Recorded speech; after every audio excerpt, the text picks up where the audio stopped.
좋은 아침입니다. 여러분, 우리가 사랑하는 사람을 위해 희생할 때가 때론 있죠. 부모는 자녀를 위해 자신의 시간과 에너지를 아낌없이 쏟아붓습니다. 부모는 자녀가 힘들어할 때 대신 아파주고 심지어 자신의 것을 내어주기까지 하죠.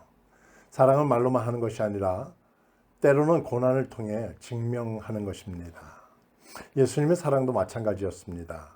예수님은 우리를 사랑하셨기 때문에 가장 고통스러운 길을 걸으셨습니다. 오늘 본문은 고난받는 종의 노래라고 불리우는 이사야서 53장의 말씀입니다. 이 말씀은 예수님께서 어떻게 우리를 위해 고난을 당하셨는지 예언하고 있습니다. 예수님은 죄가 없으신데도 우리를 위해 고난을 받으셨고 그 고난을 통해 우리를 구원하셨습니다.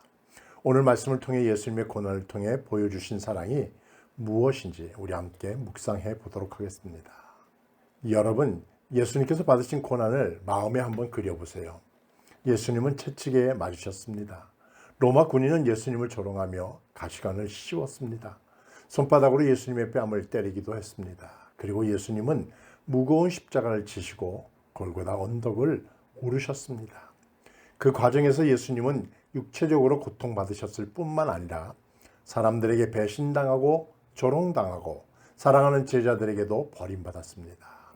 예수님은 왜 이런 고난을 받으셔야만 했을까요? 왜 자신의 생명을 내어주셔야만 했을까요? 그 이유는 바로 사랑입니다. 예수님은 우리를 사랑하셨기 때문에 그 고통의 길을 친히 걸으셨습니다. 우리를 구원하시기 위하여 그 길을 묵묵히 걸어가셨던 것입니다. 이사야 53장은 예수님이 받으신 고난을 이렇게 묘사합니다. 그는 실로 우리의 질고를 지고 우리의 슬픔을 당하였거늘 우리는 생각하기를 그는 징벌받아 하나님께 맞으며 고난을 당한다 하였노라. 예수님은 우리가 받아야 할 고난을 대신 받으셨습니다. 그가 찔림은 우리의 허물 때문이요 그의 상함은 우리의 죄악 때문이라. 그가 징계를 받음으로 우리는 평화를 누리고 그가 채찍에 맞음으로 우리는 나음을 받았도다. 여러분, 이 말씀이 무엇을 뜻하는지 생각해 보셨습니까? 예수님께서 고난을 받으심으로 우리가 평화를 누리게 되었다는 것입니다. 예수님께서 채찍에 맞으심으로 우리가 치유함을 받게 되었다는 것입니다.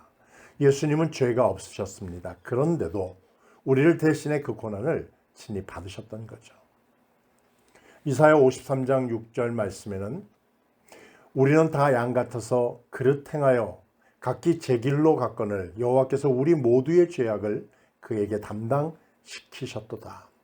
우리가 죄를 지었지만 예수님께서 우리의 죄를 대신 짊어지셨습니다. 예수님은 우리를 위해 조롱당하셨고 침뱉음을 당하셨고 십자가에 달리셨습니다. 하지만 예수님은 그 모든 고난을 묵묵히 감당하셨습니다.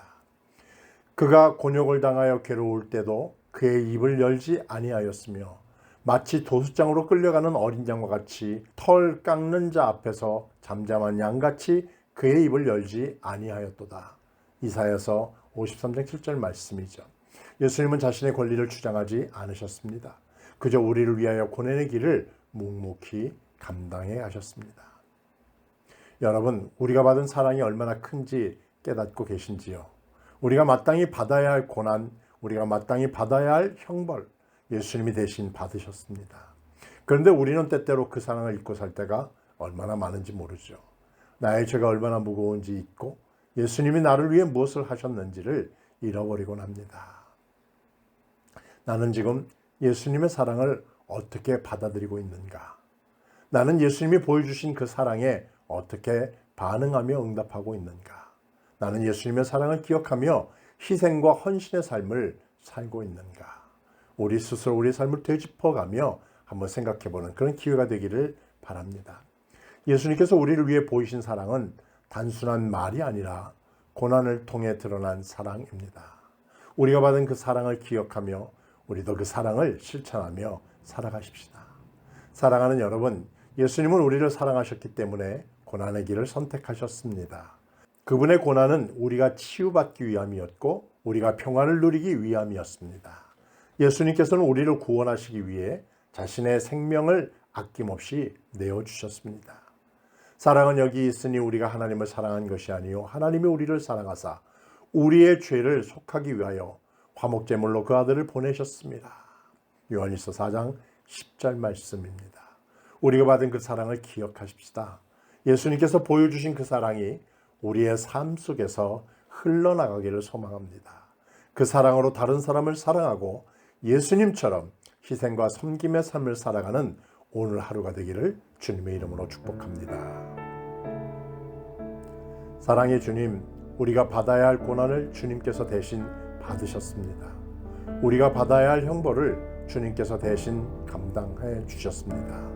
주님의 사랑을 기억하게 하시고 우리도 그 사랑에 응답하며 살게 하옵소서. 고난 속에서도 주님의 사랑을 깨닫게 하시고 우리의 삶이 예수님께서 보여주신 사랑의 길을 따르는 삶 되게 하여 주옵소서. 예수님의 이름으로 기도드립니다. 아멘.